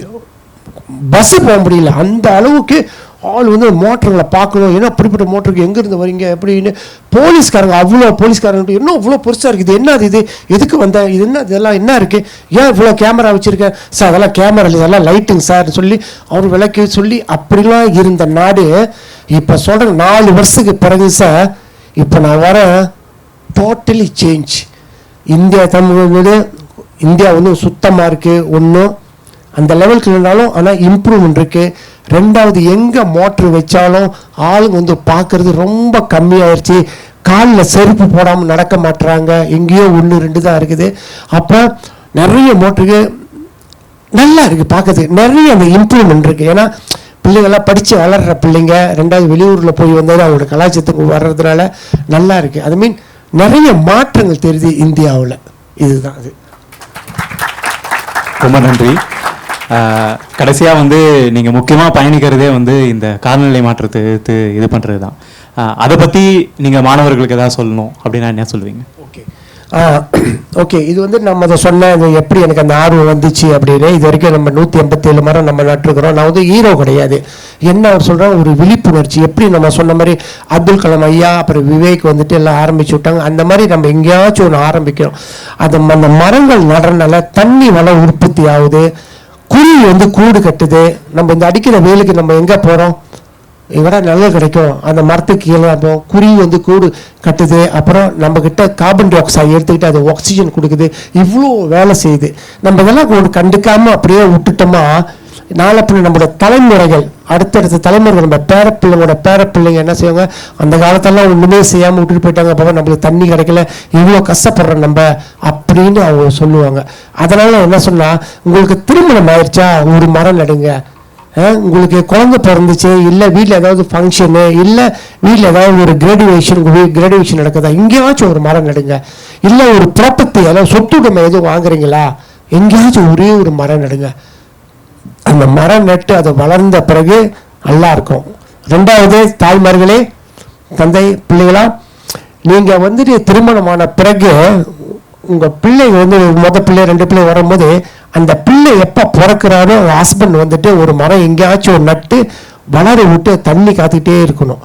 தண்ணி ஊற்றி அந்த உரெல்லாம் போட்டு அழகாக வளர்க்கணும். அந்த பையன் வளர வளர வளர 10 வயசு 12 வயசில் வரும்போது நம்ம சொல்லலாம், இங்கே வா, இந்த மரக்கு உனக்கு ஒரே வயசு பார்த்து எவ்வளோ வளர்ந்துச்சு, எத்தனை பேத்துக்கு தெரியுமா அது கொடுக்குது. அந்த மாதிரி அந்த பையனை மோட்டிவேட் பண்ணி அவனுக்கு அந்த உற்சாகத்தை நம்ம கொடுக்கணும்.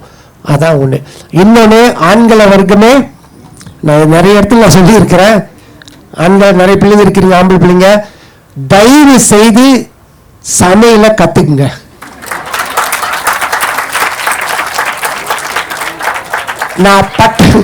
நான் பட்ட கஷ்டத்தை நீங்க படாதீங்க.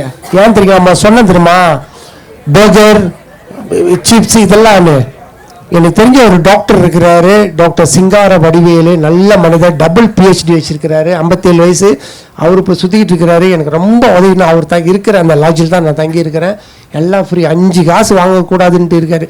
அவர் வந்துட்டு சமையல், அவங்க மனைவி வந்துட்டு டபுள் MA வச்சுருக்கிறாங்க, சர்ஜன், இது நியூரோலஜி. அவங்க வந்துட்டு எல்லாம் சமைச்சு கொடுத்து எல்லாம் ஒரு பெட்டியில் தான் இருக்கும். அந்த ஹோட்டலில் போய் தண்ணி பிடிச்சி சோறு ஆக்கி ஒரு வங்கியில் வச்சுருவார், அதெல்லாம் வச்சு அந்த செஞ்சுருவேன். நான் அதை செய்யாத தவறு என் மனைவிக்கிட்டையும் நான் கற்றுக்கல, எங்கள் அம்மாக்கிட்டையும் நான் கற்றுக்கல. இது விளையாட்டு இல்லை தம்பி, நீங்கள் எல்லாம் வந்து சமையலை சிம்பிளான சமையலை கற்றுங்க. அதுக்காக சுடு தண்ணி எப்படி கொதிக்குதுன்னு கேட்காதீங்க. அதனால் இந்த சமையலை ரொம்ப கற்றுக்குங்க. ஒன்று ஓகே, நான் டைம் ரொம்ப எடுத்துக்க விரும்பல. இப்போ நான் கடைசியாக என்ன சொல்கிறேன்னா, இந்த வயசு பையங்க, இந்த பொம்பளை பிள்ளைங்க நிறைய பேர் மோட்டர் ஓட்டுறீங்க. சொல்ல வேண்டியது என் கடமை. என்னோட வயசு 65, என் பிள்ளைங்க மாதிரி நீங்கள் சொல்ல வேண்டியது என் கடமை. நல்லதாக இருந்தால் எடுத்துங்க, கெட்டதாக இருந்தால் இந்த வயசானவங்க வேறு வேலை இல்லை போ அப்படின்ட்டு நீங்கள் போகலாம். என்ன ஆகுதுன்னா, இப்போ நீங்கள் வயசில் நீங்கள் இருக்குது, நீங்கள் மோட்டார் சைக்கிள் ஓட்டுறது, எப்படி நீங்கள் வீட்டை விட்டு அந்த வாசப்படியை விட்டு இப்படி வெளியே ஆகுறீங்களோ அதே மாதிரி இங்கே திரும்பி வரணும். ஏன்னா உங்கள் வரவுக்காக உங்கள் பெற்றவர்கள், உங்களை ஈன்று எடுத்தவர்கள், உங்களுடைய உடன்பிறப்புகள் எல்லாம் வரவுக்காக காத்துக்கிட்டு இருக்காங்க. வரவுக்காக நிறைய பேர் நான் பார்க்குற மோட்டார் சைக்கிளில் மோட்டர் விட்டும் போது அப்படி சொல்லிட்டேன் வச்சேன் எப்படி அப்படி. ஸோ இந்த மாதிரி ஓட்டுறதை வந்து உங்கள் கான்சென்ட்ரேட் பண்ண முடியாது. ஸோ அந்த மாதிரி வந்து அது தவிர்க்கணும். அதான் சொல்கிறது. ஏன்னா ஒரு ஃப்ரீ போட்டுட்டு போடுங்க. நான் வந்து எந்த காலும் ஆன்சரை என் மனைவி கால் பண்ண நான் ஆன்சரே பண்ண மாட்டேன். ஏன்னா சேஃப்டி நம்பர் 1. சரிங்களா? நீங்கள் எப்படி வீட்டு விட்டு போகிறீங்களோ அதே மாதிரி வரணும். நீங்கள் பார்த்துருங்க, அவங்க மனசு கேட்க, அவங்க தாய் மனசு கேட்காது. அவங்க பையன் அடிபட்டாங்க, அதே இடத்துல முடிஞ்சிங்கன்னா அந்த தாய் உள்ள என்ன ஆகும்? தாய் உள்ள வந்துட்டு பெத்த உள்ள தாங்காது. கடைசி வரைக்கும் அவங்க அழுந்துக்கிட்டே இருப்பாங்க. நம்ம சின்னாங்க போயிடும், ஆனால் அவங்க வந்து தாங்க மாட்டாங்க. மேற்கொண்டு வர ஆக்சிடென்ட் ஏதாவது ஒன்று, அது இறைவனோட இது நமக்கு தெரியாது. ஆனால் நீங்கள் கரெக்டாக ஓட்டுங்க. ஸ்பீட் வில் கில் யூ அப்படின்னு சொல்லுவாங்க. ஸ்பீட்டாக ஓட்டாதீங்க. போகிறது ஒரு 10 நிமிஷம் லேட்டாக போங்க, தட்ஸ் ஆல், அவ்வளோதான். சரிங்களா? அந்த மாதிரி எப்படி போகிறீங்களோ அதே மாதிரி வரணும். பிள்ளைங்க, உங்களோட அக்கா, அண்ணன், தங்கச்சி, அவங்க எல்லாம் பார்த்துங்க. முக்கியமாக உங்கள் காதலி கூட, ரிஜிஸ்டர் பண்ண காதலி கூட இருக்கலாம். தெரியாது. 1. 2வது, திருமணமான பெண்கள் ஆண்களும் சரி அதே மாதிரி எப்படி போகிறீங்களோ அதே மாதிரி வரணும். ஏன்னா நீங்கள் தான் அந்த குடும்பத்துக்கு முதுகு எலும்பு. எப்படி போனீங்களோ அதே மாதிரி வரணும். ஏன்னா அந்த குடும்பத்துக்கு அந்த என்ன சொல்லுங்க, டியூ கட்டுறது, என்ன சொல்லுங்க, இஎம்ஐ கட்டுறது, அந்த பிள்ளைங்களுக்கு படிப்பு, மனைவிக்கு காசு கொடுத்து அந்த வீட்டு காசு, அப்புறம் எல்லாமே பிள்ளைங்களுக்கு படிப்புக்கு எல்லாமே அந்த ஆம்பளை அந்த முதுகெலும்பா இருக்காருல, அவரு தான் முக்கியமாக இருக்காரு. அதனால அந்த திருமணமான ஆண்களை எப்படி போனீங்களோ அதே மாதிரி வந்து நீங்கள் குடும்பத்தில் சேரணும்னு சொல்லி நான் வேண்டிக்கிறேன். இவ்வளோதான். ரொம்ப நன்றி. ரொம்ப குறுகிய நேரத்தில் உங்களோட அனுபவம் மட்டும் இல்லாமல் மாணவர்களுக்கு இன்னைக்கு சொல்ல வேண்டிய கருத்துக்களை வந்து ரொம்ப கரெக்டாக சொல்லியிருக்கீங்க. ஆகவே மேகி நூடுல்ஸ் வந்துட்டு சமையல் ஆகாது அப்படின்றதான் ஐயா வந்து சொல்ல வந்தது. சரி, இன்னைக்கு வந்து சமீபத்தில் வந்து எமிஷன்ஸ் கேப் ரிப்போர்ட்டில் உலகத்தோட வெப்பம் வந்து 2.5 டிகிரி வரைக்கும் உயரத்துக்கு வாய்ப்பு இருக்குது அப்படின்னு சொல்கிறாங்க. அதனுடைய அர்ஜென்சியை புரிஞ்சு தான் சார் மாதிரியான நாட்கள் உலகம் பூரா வந்து அவங்களால முடிஞ்ச வகையில் வந்து நிறைய முன்னெடுப்புகள் எடுக்கிறாங்க. இன்னைக்கு அவர் நம்மளை வந்து விட்டு அடுத்த ஊருக்கு போனாலும் இங்கே வந்து மரம் இருக்க போகுது. அந்த மரம் வந்து கான்ஸ்டன்டாக நம்ம ரிமைண்ட் பண்ண வேண்டியது நம்ம எல்லாருமே நம்ம சுற்றுச்சூழலுக்கு நம்ம தான் வந்து ஆக்ஷன் எடுக்கணும் அப்படின்றது. அதே மாதிரி அழகு அப்படின்றது வந்துட்டு ஒருத்தரோட தோற்றத்தினாலேயோ பாலனத்தினாலேயோ வரது கிடையாதுன்னு நான் நினைக்கிறேன், வரதில்லைன்னு நான் நினைக்கிறேன். அது கண்டிப்பாக நம்மளோட சிந்தனையும் செயலும் தான். அதே வகையில் நீங்கள் ரொம்ப ரொம்ப அழகானவர் அப்படின்றத சொல்லி நன்றியும் தெரிவிச்சுக்கிறேன். நன்றி. யாருக்காவது கேள்விகள் இருந்தால் நீங்கள் கேட்கலாம். எதுவும் கேள்விகளை தாராளமாக கேளுங்க. எல்லா கேள்விகளுக்கும் நான் பதில் சொல்கிறேன். உங்களோட இப்போ நீங்கள் படிக்கிற பிள்ளைங்க வந்துட்டு நான் 2 இது மறுபடியும் கொஞ்சம் எடுத்துக்கிறேன் சார். நீங்கள் படிக்கிற பிள்ளைங்க, ஒன்று வந்து இந்த பொம்பளை பிள்ளைங்க, என்ன நான் சொல்ல வரேன்னா, இந்த சின்ன வயசுலேயே காதலில் உருவாகுதீங்க. இல்லை உண்மை தெரியுங்களா?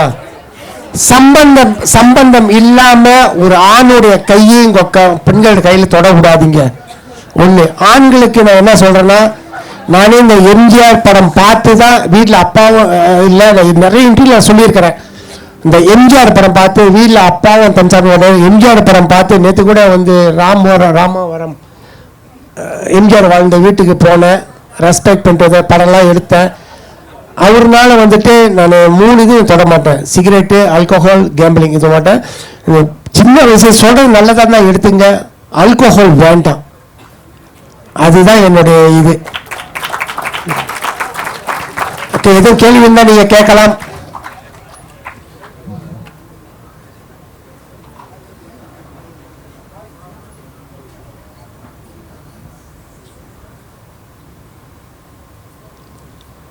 என்னோட வயசுக்கு படிக்க வேண்டிய வயசில் படித்தேன், யூனிவர்சிட்டி போக முடியல. ஆனால் சொன்ன மாதிரி எலக்ட்ரிக்கலில் வெறித்தனமாக படித்தேன், வீடு வாசலை வாங்கினேன், பிள்ளைங்க பெற்றேன், கல்யாணம் பண்ணி கொடுத்தேன், எல்லாம் முடிய ரெஸ்பான்சிபிள் முடிஞ்சிச்சு. அதுக்கப்புறம் தான் நான் ஆரம்பித்தேன்.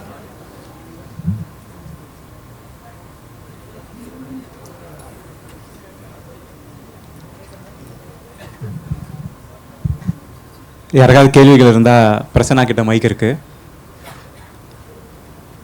நேரத்தை கருதி கொஞ்சம் வேகமாக. பைக்கில் ரவுண்டெல்லாம் கேட்கக்கூடாது, கேள்வி தான் கேட்கணும்.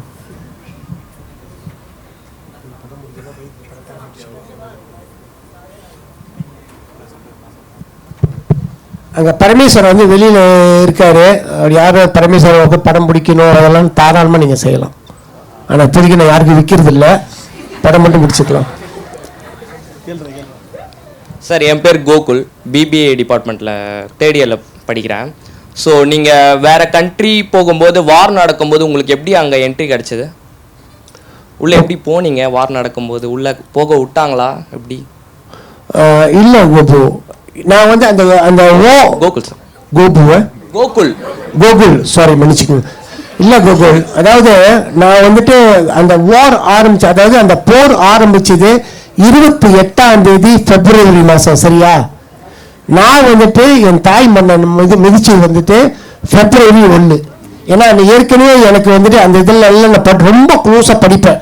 அந்த வேர்ல்டு தான் படிக்கும்போது கண்டிப்பாக ஒரு நாள் அட்டாக் பண்ணுவாங்க அப்படின்னு. ரெண்டாவது யூஏஇக்கும் அரப் சவுடிக்கும் கொஞ்சம் புகஞ்சிக்கிட்டு இருந்துச்சு.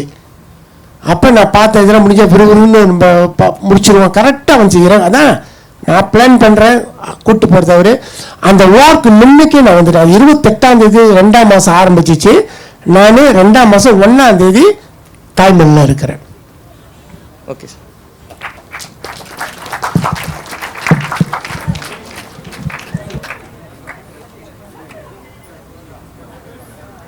பரமேஸ்வரன் வந்து 30 litre tank petrol, 30 litre tank 580 kilometre போகும், 6 கியர்.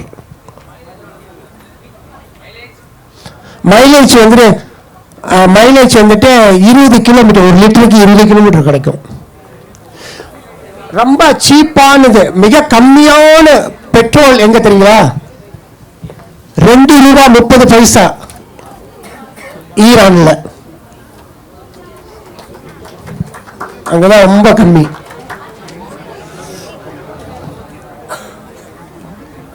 பிராசில்காரங்க பழகிறதுக்கு இனிமையானவங்க, ரஷ்யாக்காரங்க, வெனசுவேலாக்காரங்க, ஓமான், ஈரான், இதெல்லாம் அருமையான மக்கள்.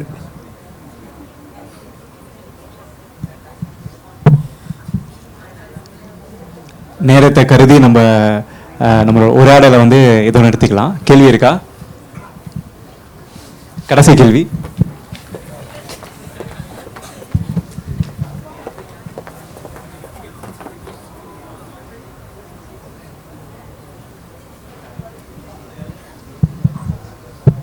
ஹாய் சார், என் பேர் கௌஷிக், தேர்ட் இயர் பிபிஏ தான்.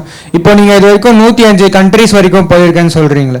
ஸோ இப்போ நீங்கள் போன கண்ட்ரீஸ்லேயே திரும்ப எந்த கண்ட்ரிக்கு போகணுன்னு ஆசைப்படுறீங்க? நன்றி அக்ஸீஸ், நன்றி. ஓகே, ஒன்று சொல்ல மாட்டேன். இது வரைக்கும் நான் பரமேஸ்வரன் ஓட்டுங்க 2ஆம் தேதி ஜனவரி 2023 நேற்று ஓட்டுன வரைக்கும் நான் கிலோமீட்டர் வந்துட்டு 1,99,650 கிலோமீட்டர் ஓடியாச்சு. அது எப்படி சொல்லுவீங்க? 1,99,600 கிலோமீட்டர் ஓடி இருக்குது. ஓகே, திரும்பி போகணும்னா கண்டிப்பாக ஒன்றாவது இந்தியா. நான் இப்போ போன பிறகு என் மனைவியை கூட்டிகிட்டு வருவேன். என்னால் எப்போ நடக்க முடியாதோ அதோட தான் நிப்பாட்டு இந்தியாவுக்கு வர்றது. இந்தியா கண்டிப்பாக நான் வருவேன். நீங்கள் இருக்கிறதுக்காக சொல்ல, ஏன்னா அதை 49 தடவை வந்துட்டேன். இந்தியா, ஜப்பான் அருமையான நாடு. ஜப்பான், 2வது துபாய், அடுத்தது ஒமான், சுவிட்சர்லாந்து, அருமையான நாடுங்க. இதெல்லாம் இந்த நாட்டுக்கு திரும்பி வரணும்னு எனக்கு ஆசை இருக்கு.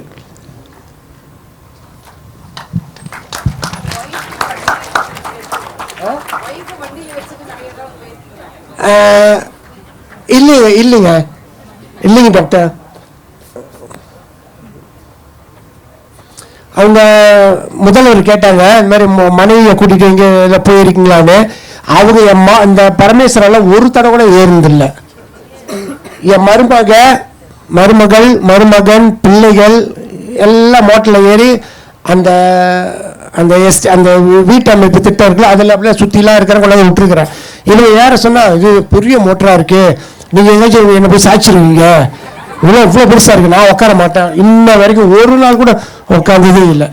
எப்போ பார்த்தாலும் என்னை ஏசிக்கிட்டே இருப்பாங்க அவங்க. ஏன்னா ஏசல்னாலும் நம்ம ஆம்பளைங்க நம்ம அடங்க மாட்டோம். அதான் இன்னும் ஒரு நாள் கூட அவங்க ஏந்தே இல்லை. அவங்ககிட்ட நான் சொல்லும் போது 1 வருஷம் 8 மாசத்துல வந்துடுவேன்னு சொன்னேன். ஆனால் என்னோட உண்மையான திட்டம் வேறு யாருக்கும் தெரியாது. என்னோட நண்பர்களுக்கு, என்னோட பைக்கர்ஸ்க்கு, உற்றார் உறவினருக்கு, உடன்பிறப்பு யாருக்கும் தெரியும். என்னோட பிளான் வந்துட்டு 3 வருஷம் 8 மாதம். அந்த 8 மாதம் சரியாக வந்திருக்கு சார். என்னதுன்னா நீங்கள் சொன்னீங்களா தான் கண்ட்ரி உஸ்பெகிஸ்தான் கஜகஸ்தான் அதெல்லாம் போக முடியாமல் போச்சு. போயிருந்தா மாட்டியிருப்பேன். ஏன் மாட்டியிருப்பேன்னா அந்த சீசன்ஸ் எல்லாம் மாறுது, எல்லாம் ஸ்னோ கொட்டியிருக்கு, எங்கேயும் போக முடியாது. அதுக்கு தகுந்த மாதிரி இப்போ பெரிய சண்டையும் வந்துருச்சு. பாகிஸ்தானில் போந்து ஆப்கானிஸ்தான் போனால் பாகிஸ்தான்னா அவங்கள சண்டை போட்டான். சரி பாகிஸ்தானில் போது இந்தியாவுக்கு வரேன்னா இந்தியா கூட சண்டை போட்டான். அதனால் வேறு வழியில் வந்தது.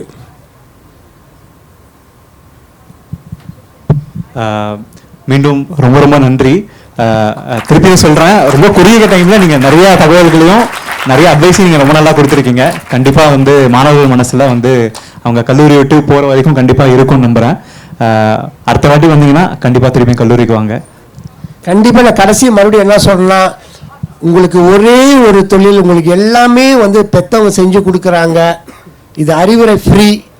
ஆனால் நான் அது மாதிரி தான் எங்கள் அப்பா அம்மா அதே மாதிரி தான் நான் ஏறி வந்தேன். ஏன்னா அப்போ வசதி இல்லை, மேற்கொண்டு படிக்க முடியல. ஆனால் உங்களுக்கு அந்த வசதி இருக்குது. உங்களுக்கு ஒரே நோக்கம் கல்வி கல்வி கல்வி கல்வி. இந்தியா USA இன்னைக்கு ஒரு வகையில் நல்லா இருக்கிறதுக்கு காரணம் என்ன தெரியுங்களா? இந்தியாக்காரங்கனால தான். எத்தனை 100 பேரை திரும்ப நான் முக்கியமாக தமிழர்கள்லாம் பார்த்தேன். அவங்க உள்ள தங்கி எல்லாம் அவங்ககிட்ட சொல்லியிருக்கிறேன். ஒரு 50-60 பேர் சொல்லிட்டேன். ஏன்னா கடவுள் என்ன இந்தியாக்காரங்க மட்டும் ஐத்தின்னு ஒரு மூளை தனியாக கொடுத்துட்டாரான்னு கேட்டிருக்கிறேன். அந்த அளவுக்கு கெட்டிக்காரங்க. உங்களோட ஜீன்ஸ், நம்மளோட ஜீன்ஸ் முக்கியமாக இந்தியாக்காரங்க. நீங்கள் என்னன்னு தெரில, அது இரவுகளோட ஆசைன்னு தெரில. உங்களுக்கு வந்து இந்த கல்வி நல்லா ஆரம்பத்துலேருந்தே கற்றுக்கிட்டே நீங்கள் போனீங்கன்னா நம்புங்க, நீங்கள் எங்கேயோ போயிடுவீங்க. அந்த கல்வியை தவிர வேறு ஷார்ட்கட்டில் பூந்து வந்துடலான்னு சொன்னால் முடியாது. கடைசியில் குப்பை தான் நம்ம அள்ளணும். அதனால் உங்களோட படிப்பு மூலம் வந்து இப்போ உதாரணத்துக்கு நான் கோவாலாம் போனேன். அந்த கோவாலாம் அந்த குடும்பம்லாம் வந்துட்டு அவங்க வீட்டில் வந்து டிவியே பார்க்க மாட்டாங்களாம். பிள்ளைங்க எப்போ பார்த்தாலும் படிப்பு இப்படி தான். ஒரு 10-15 குடும்பத்தை பார்த்தேன். படிப்பு தான். அந்த படிப்பில் நீங்கள் மட்டும் நல்லா சுற்றுவீங்களா, நல்லா போகிறீங்க. வேறு ஷார்ட்கட்டே இல்லை. பரவாயில்ல, என் மச்சான் நல்லா படிக்க, அவரு கூட சேர்ந்து நான் வெளியூருக்கு போயிடுவேன். வெளியூர் போனாலும் படிப்பு வேணுமே. நீங்கள் நல்லா படித்து ஒரு இன்ஜினியரு, கலெக்டரு, அப்புறம் கைத்தொழில் கற்றுக்கொள், அந்த மாதிரி ஏதாவது ஒன்று படிச்சிங்கன்னா ரொம்ப பொய் சொல்லுங்க, ரொம்ப சிறப்பாக வருவீங்க. ஏன்னா நீங்கள் எல்லாமே உங்களோட முகத்திலே தெரியும், அகத்தில் அல்லது முகத்தில் தெரியுற அந்த படிக்கிற அந்த கலை இருக்குது. கடவுள் உங்களுக்கு தனியாக ஒரு மூளை கொடுத்துருக்காரு. அதான் ஓகே. இது நேரம் பேசுங்க, நல்லதாக இருந்தால் எடுத்துங்க, கெட்டதாக இருந்தால் என்ன மன்னிச்சிருங்க. வாய்ப்பு கொடுத்த ஐயா அவர்களுக்கும், அது மலேசியாவில் இருந்து அவர் கொன்சல் ஜெனரல் மலேசியன் சென்னை உயர் திரு சரவணகுமார் ஐயா அவர்களுக்கும், அப்புறம் உயர் திரு சண்முக அவர்களுக்கும், அப்புறம் முதல்வர் அவர்களுக்கும் ரொம்ப நன்றி. ஏதாவது தவறாக பேசியிருந்தா என்னை மன்னிச்சிருங்க. இவ்வளோதான். ரொம்ப நன்றி, வணக்கம். எல்லாரும் இன்டர்வியூ பண்ணதுக்கு உங்களுக்கு ரொம்ப நன்றி. எனக்கும் மகிழ்ச்சி. கடைசியாக ஒரு round of applause please sir.